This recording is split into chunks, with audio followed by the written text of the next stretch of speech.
Hello, my name is Rodrigo Perez Tatari, and today I'm going to present to you the work Interactive Learning of Temporal Features for Control. This is a work that we published in Robotics and Automation magazine and that we would like to share with you. So most of the robots in the industry follow a recipe. So basically, an algorithm is telling the robots, okay, move to point 1, then to point 2, close the gripper, move to point 3, open the gripper, and repeat this constantly. And actually, this works very well in repetitive tasks in controlled environments. So the problem is that when robots are hard-coded, it can take days to adapt them to a new setting. And this means that industrial production lines must be stopped. Companies want to reduce this time as much as possible because they want to produce as much as they can. Moreover, for tasks that require adaptability and flexibility, robots are still limited. For example, let's think about settings that have objects with variable size, shape and softness, like something that you could find in the poultry processing industry, or also in agriculture, where you could have conditions of lighting that are changing constantly. So, we would like to have robots that are able to adapt to new conditions and environments and also to be programmed with ease. Technical competences should not be required for humans to operate these kind of systems. So for example, let's think about medium-scale factories or even household environments, places in which you would like to have robots but you don't have access to expert roboticists. So what is our approach? Our approach is to learn from non-expert humans. And what do we mean by non-expert humans? We mean users that are neither machine learning or control experts, nor skilled enough to fully show the desired behavior of the robot. And why? Why do we want to learn from non-expert humans? Because at the end, this would enable people, non-expert people, to customize robots for their specific needs at their homes or small or medium-scale factories. So here we have a nice example done by the IDIAP Research Institute in which a worker is teaching a robot how to help him in his work of cutting the cheese. The idea is that with few demonstrations the robot is able to understand what to do and learns how to do the task. So one of the paths to learn from non-expert humans is to use imitation learning. But most of these approaches work under the assumption of learning from perfect demonstration. The big problem with this is that humans make mistakes. However, there are some algorithms, such as the corrective advice communicated by humans or coach, that are intended for non-expert teachers. Nevertheless, these algorithms rely on having good state representations. We say that a representation of a state is considered suitable for control if it is Markovian, it has good generalization to unseen states, and it is defined in a low-dimensional space. And this is especially important in settings with high-dimensional observations, such as raw pixels from an image, which is precisely the kind of problems that are tackled in this paper. An effective way of learning state representations is using deep learning, and this is because neural network architectures endow the agents with intrinsic feature extraction capabilities. So one important constraint in the context of learning from humans is that these deep learning algorithms must be data efficient. And this is because end users should not or do not want to provide feedback for long periods of time. So there is a branch in deep learning called state representation learning that it has been used to learn features efficiently. And how are these algorithms managing to do this? Well, the basic idea is that along with the control objective function, such as the imitation learning cost function or even the reward function, other functions can be optimized. That could be observation reconstruction, forward model or next observation prediction, inverse model estimation, etc. So what are we proposing in this work? Well, we introduce a framework in which robots can learn policies and state representations using occasional feedback from non-expert humans. So the general structure of this framework is the following. We have an agent that is interacting with an environment, and at every time step the agent is receiving an observation from the environment and providing an action back to the environment.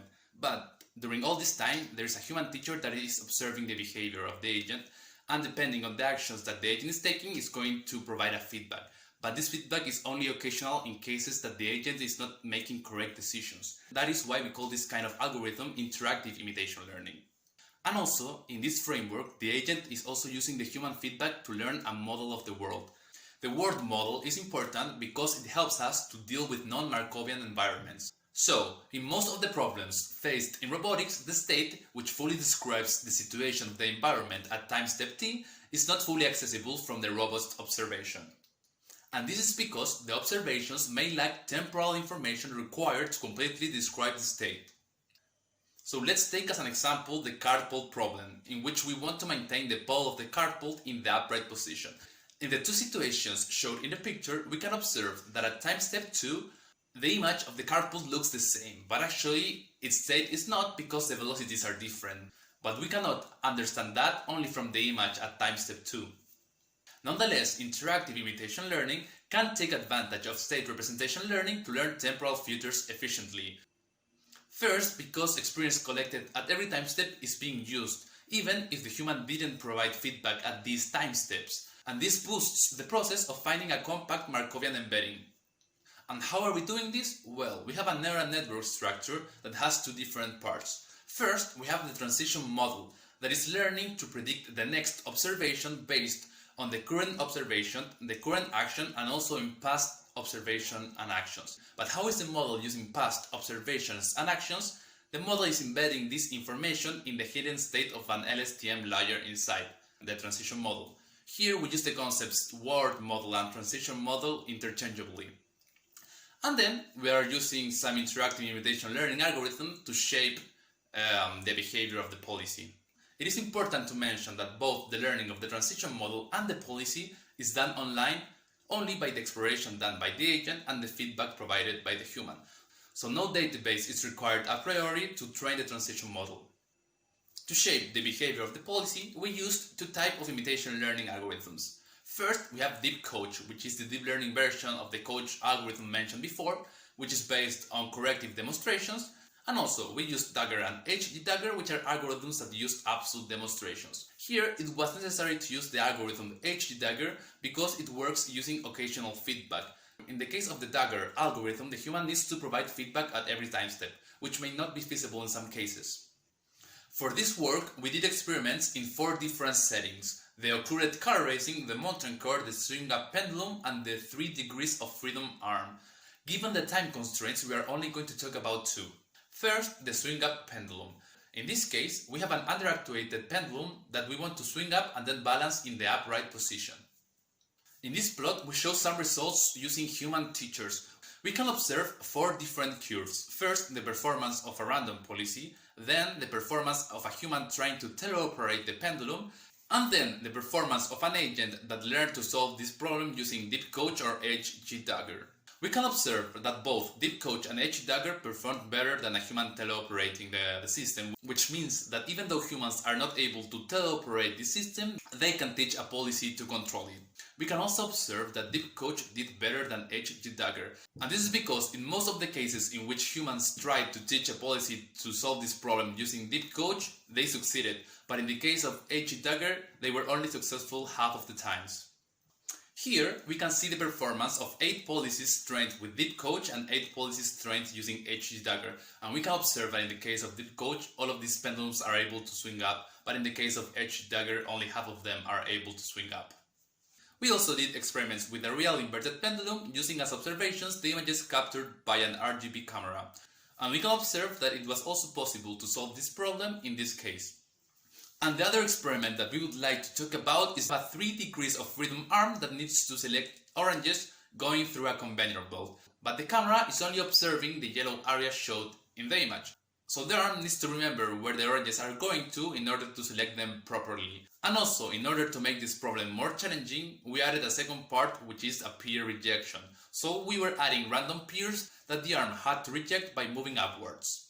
So here we have a plot that shows the performance of the robot in this problem. We can observe that in the case of the peer rejection problem, the arm was able to reject all of the peer after a period of 20 minutes of training. However, the orange selection problem showed to be more challenging, but more or less after an hour of training, the robot was able to select 80% of the oranges. In this video, we can observe how the robot is selecting the oranges moving towards them, and it's rejecting the peers by moving upwards. So some of the conclusions of this work are the following. When meaningful spatiotemporal features are extracted, it is possible to teach complex end-to-end policies to agents using just occasional, non-expert human feedback. And also, the evaluations with the Dagger approaches and Deep Coach depict the potential of these kind of architectures to work with different interactive imitation learning methods.